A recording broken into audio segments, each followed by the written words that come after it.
Selamat pagi teman-teman, salam sehat dan luar biasa.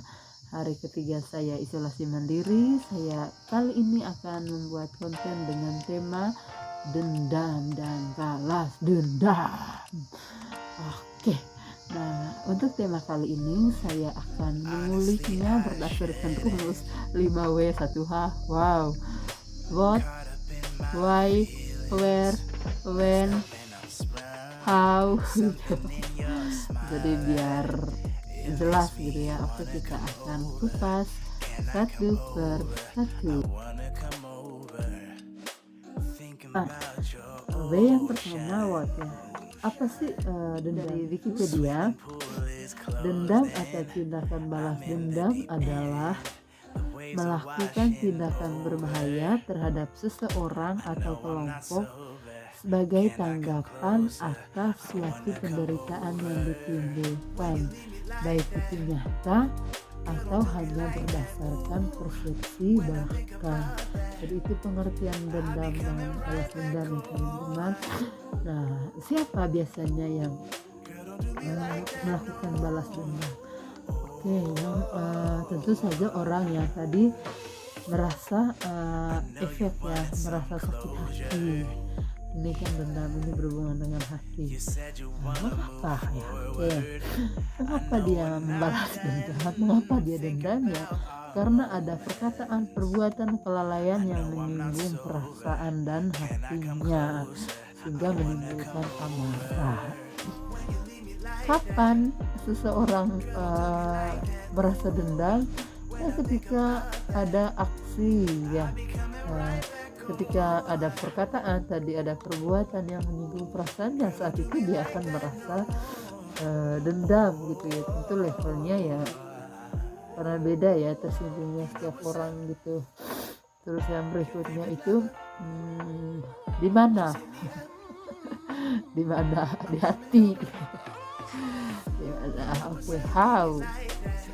Bagaimana? Oke, dendam itu ya manifestasi tadi dari perkataan, dari perbuatan, masuk hati, hatinya kesel, jengkel, marah, sehingga dia ingin juga apa yang dia rasakan itu dirasakan oleh orang lain gitu.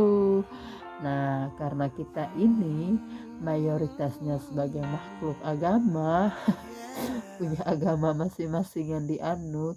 Sebenarnya semua agama itu baik, tidak mengajarkan dendam. Nah, kira-kira apa tanda-tanda orang yang dendam ya?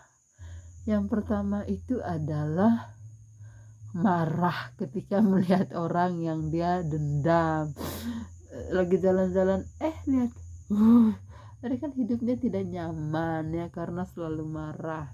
Terus yang kedua adalah tidak suka jika orang lain menyebut orang atau ngomong gitu ya, topik tentang orang yang dia dendam gitu, karena dia selalu ngapain sih gitu ya.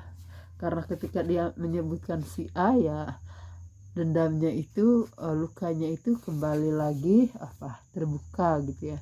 Terus berikutnya adalah tanda-tanda orang sikap dendam itu di mana berusaha menjelekkan, menghancurkan orang yang dia dendam. Ada saja caranya nanti, entah dengan propagandanya, omongan, perkataan, perbuatan itu. Jadi berusaha supaya tidak pernah nyaman sebelum melampiaskan kemarahannya. Sebelum dia balas dendam itu dia tidak akan pernah tenang gitu.